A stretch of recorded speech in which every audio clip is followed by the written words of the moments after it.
இந்த 100 நாள் வேலை வாய்ப்பு திட்டம் நாம் இங்கே எதற்காக கூடியிருக்கோம் என்று சொன்னால், திராவிட முன்னேற்ற கழகத்தின் ஆட்சி அடுத்த இந்த மாதத்தோடு முடிய இருக்கிறது.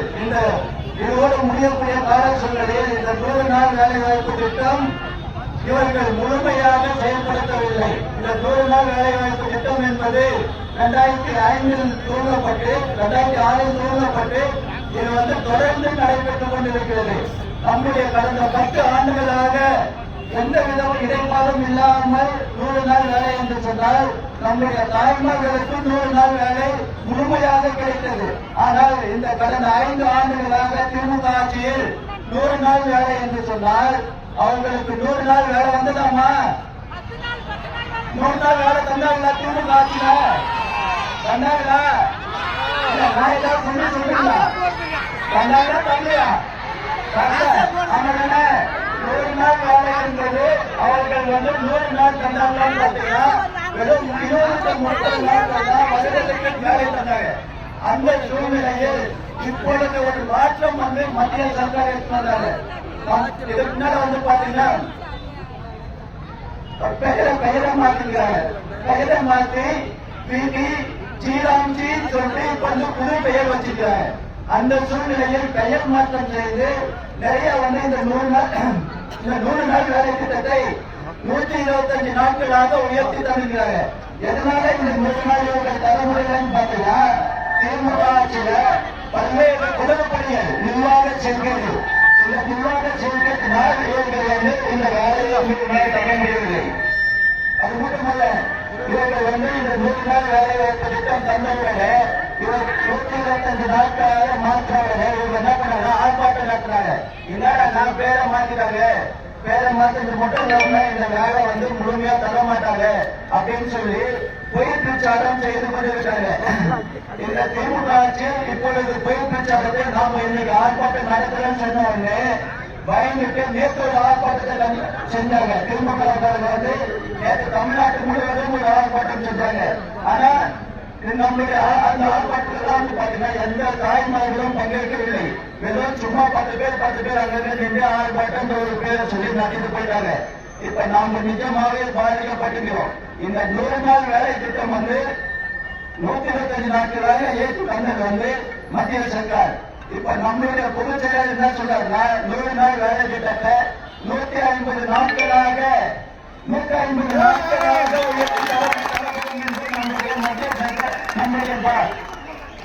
நம்முடைய பொதுச் செயலாளர் எடப்பாடியார் ஒரு முக்கியமான தேர்தல் அறிக்கை நம்ம தந்துங்கிறாங்க. இதை சீர்குலைக்கணும். இந்த அவங்க பொய்யா சொல்லி இந்த வாக்குகளை வாங்கணும். அதனால பாத்தீங்கன்னா இதுல நிறைய குடல்படிகள் பண்ணி இவர்கள் ஏமாற்ற நினைக்கிறார்கள். தாய்மார்கள் ஏமாந்து போகாதீங்க. தாய்மார்கள் நம்ம ஆட்சிக்கு வந்தால் 150 நாட்களாக இந்த திட்டத்தை உயர்த்தி தரப்படும். அது மட்டுமல்ல, 150 நாட்கள் நம்ம வேலைக்கு போனா நம்முடைய வாழ்க்கை தரம் உயரும்.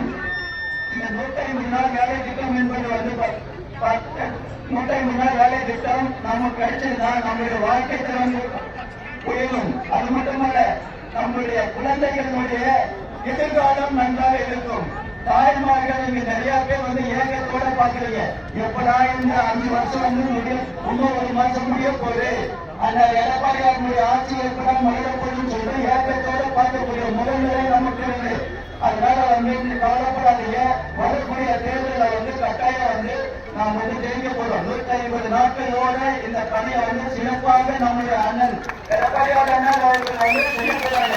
அது மட்டுமல்ல, இந்த கடந்த 5 ஆண்டுகளாக திராவிட முன்னேற்ற கழகத்தின் ஆட்சியில் பல்வேறு குளறுபடிகள், நிர்வாக சீர்கேட்ட இது ஒரு மண்ணு.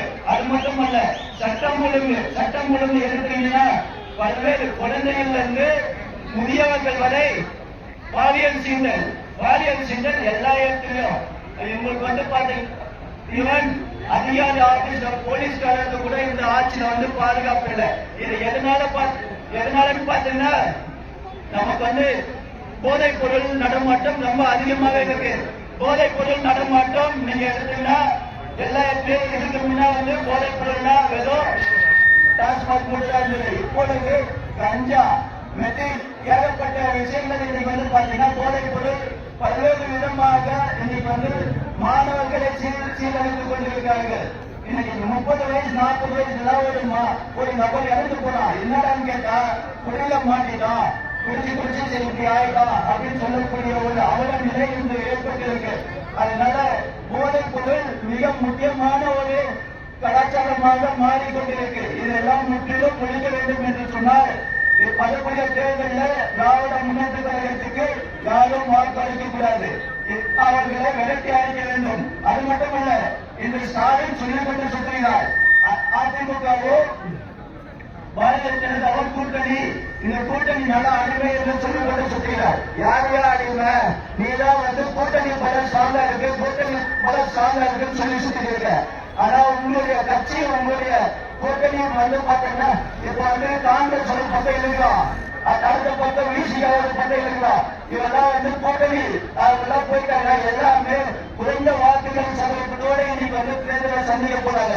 அதனால கூட்டணி அவர்களுடைய கூட்டணி ஒரு வெற்று கூட்டணியாக இன்று நடந்து கொண்டிருக்கு. இன்னும் ஒரு சில நாட்கள்ல எல்லாம் வெளுத்து போயிடும். எப்படி இப்ப தேர்தல் வரப்போதும் இல்லையோ, இன்னைக்கு இன்று காலை எல்லாருக்கும் 5000 ரூபாய் வந்துச்சா? 5000 ரூபாய் வந்துச்சா வரலையா? ஸ்டாலின் கிட்ட மறுபடியும் கேளுங்க. 28 மாசமா தரல, அதையும் போடுயான்னு கேளுங்க. ஏன்னா 2 வருஷமா 1 பைசா கூட போடல. 28 மாசமா தராத காசை இப்போ ஏதோ 5000 ரூபாய் தந்து ஏமாத்துறோம். ஆனா இது பாத்தீங்கன்னா எங்களுடைய ஆட்சி, நம்மளுடைய ஆட்சி அடுத்து நம்ம தலைமையில் பொதுச்செயலாளர் தலைமையில் அமைந்தவுடன் மகளிருக்கு 2000 ரூபாய் மாதந்தோறும் தரப்படும். அது எந்த ஒரு தேர்தல் அனைத்து ரேஷன் அட்டைக்கும். அதுதான் ஒரு முக்கியமான விஷயம். 5000 ரூபாய் யாருக்கு தந்தானா? 1,30,00,000 மகளிருக்கு மட்டும் தந்தா. அப்போ மிச்சம் 1 கோடி ஏன் தரல? ஏன்னா அவங்க அவங்க திமுக கார இவங்களை மட்டும் பார்த்து அப்படியே காசு போட்டு வந்தோம். எதற்காகன்னு பாத்தீங்கன்னா ஓட்டு வாங்க. நம்மள ஓட்டுக்கு விலை போக, காசுக்கு விலை போக வைக்கலாம். நாம விலை போவோமா? விலை போவோமா? 5000 இன்னும் 25,000 ரூபாய் தந்தாவ அவன் நமக்கு கடக்கான. ஸ்டாலின் பாத்தீங்கன்னா நமக்கு இன்னும் 25,000 ரூபாய் நமக்கு காசு தரணும். அதையோ தேர்தல் வரப்போதையா எங்க கணக்க கட்சியோ அடுத்தது நாங்க ஏடிஎம் ஆட்சி வரப்போது அப்ப என்ன வாங்க முடியும்னு சொல்லி கேளுங்க. ஸ்டாலின் கிட்ட இன்னும் 25,000 ரூபாய் கேட்டு வாங்க. நம்முடைய ஆட்சி அமைஞ்சதோ நம்ம 2000 ரூபாய் மாதம் ஒவ்வொரு குடும்ப அட்டைக்கும் தரப்படும். இதை பார்த்து ஸ்டாலின் பாத்தீங்கன்னா இன்னைக்கு பயந்து போயிருக்கோம். முழுமையாக ஸ்டாலின் மட்டும் அல்ல, இருக்கக்கூடிய அத்தனை என்ன வேலை செய்யறதுன்னு தெரியாம அப்படியே முடங்கி போயிருக்காங்க. நம்முடைய சுற்றுப்பயணம் ஏற்கனவே புரிஞ்சுக்காங்க. 180 கோடி மேல சுற்றி வந்தாரு. அது மட்டுமல்ல, 180 கோடிக்கு மேல பிடிச்ச அர்த்தம் முடிச்சாங்க.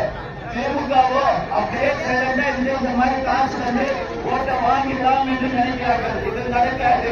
ஸ்டாலின் அவர்களே, நினைக்கக்கூடிய பகற்கனவே இனிமேல் பலிக்காது. அது மட்டுமல்ல, நம்முடைய பொதுச் செயலாளர் அண்ணாத அவர்கள் ஒரு விவசாயி.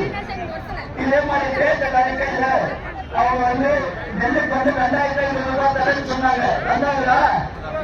வேளாண்மை துறையில தேர்தல் அறிக்கையில நெல்லுக்கு 2500 ரூபாய் ஒரு மூட்டை தரேன்னு சொன்னாங்க. தந்தாங்களா? அந்த மாதிரி பல்வேறு பயிர்கள் இன்னைக்கு வேளாண் துறை கீழே நோக்கி போயிட்டு இருக்கு. வேளாண் துறை நாம் பாத்தீங்கன்னா விவசாயம் பண்றதுல இன்னைக்கு பெரிய லெவல்ல பாதிக்கப்பட்டிருந்தோம். அதனால வரக்கூடிய தேர்தலில் நம்ம எல்லாரும் எதுக்கு வாக்களிக்கணும்? ரெட்டலைக்கு வாக்களிக்கணும். அது மட்டும் இல்ல, நாம மட்டும் இல்ல, கூட்டணி கட்சி அதன் கூட சேர்ந்து நாம் பயணிக்கணும். இது மட்டும் இல்லாமல் வரக்கூடிய காலத்தில் நம்முடைய ஆட்சி அமைந்தவுடன் 10 வாக்குறுதிகளை நம்முடைய பொதுச்செயலாளர் சொல்லியிருக்காரு. 1 2000 ரூபாய், இன்னொன்று 100 நாள் வேலை திட்டத்தை 150 நாட்களாக உயர்த்தப்படும். 3வது வாக்குறுதி, நம்ம தாய்மார்கள் முதியவர்கள் அவங்க பாத்தீங்கன்னா நிறைய தாய்மார்கள் ஓய்வூதிய திட்டம் பண்ணி பல பேருக்கு வந்துதான். இந்த ஆட்சியில யாருக்காவது ஓய்வூதிய திட்டம் தந்தாங்களா? திமுக ஆட்சியில அல்ல. அப்படி இல்லையப்ப நம்முடைய பொதுச்செயலாளர் ஆட்சி அமைந்தவுடன் 2000 ரூபாய் ஓய்வூதிய திட்டம் 3வது அறிக்கை. அதோட முக்கியமான ஒரு விஷயம், 3 சிலிண்டர் வந்து இலவசமா நம்ம ஆட்சி அமைந்த கேஸ் சிலிண்டர். இது எவ்வளவு பெரிய திட்டம். இதுக்கு முன்ன திமுக ஆட்சியில நாங்க ஆட்சிக்கு வந்தா 100 ரூபாய் மானியம் தரேன்னு சொன்னாங்க, தந்தாங்களா? 100 ரூபாய் சிலிண்டருக்கு மானியம் தரேன்னு சொன்னாங்க, தந்தாங்களா? இல்ல. ஆனா நாம அன்னைக்கு இப்போ சொன்னதான் செய்வோம், செய்யத்தான் சொல்லுவோம். அப்படி வந்து பாத்தீங்கன்னா 3 சிலிண்டர் வந்து மானியமாக நம்முடைய தாய்மார்களுக்கு ஒவ்வொரு அட்டை ரேஷன் அட்டைக்கும் வழங்கப்படும். இது எவ்வளவு பெரிய திட்டம். இந்த 3 சிலிண்டர் தான் நாம வருஷம் ஃபுல்லா அதுக்கு நம்ம வீட்டுக்காக பயன்படுத்திக்கலாம். அந்த மாதிரி ஒரு சூழல். இது ஒரு திட்டம், நாலாவது திட்டம். அது மட்டும் இல்ல, கல்வி கடன் ரத்து சொன்னாங்க ஸ்டாலின் போன வருஷம் தேர்தல் வந்தப்ப கல்வி கடன் ரத்து சொன்னாங்க, செஞ்சாதா? கல்வி கடன் மாணவர்களுக்கு ரத்து சொன்னாங்க, செஞ்சாதா? செய்யல. நம்முடைய பொதுச்செயலாளர் சொல்லியிருக்காரு, இப்போ ஆட்சி அமைந்தவுடன் கல்வி கடனம் முழுமையாக ரத்து செய்யப்படும். மாணவர்கள் வாங்கிய அனைத்து கல்வி கடன்களும் முழுமையாக ரத்து செய்யப்படும். இது எவ்வளவு பெரிய உன்னதமான திட்டம். அது மட்டுமல்ல, வீடு இல்லாதவர்களுக்கு வீடு கட்டி தரப்படும். இது வந்து இதுவரைக்கும் இல்லாத ஒரு புதிய திட்டம்.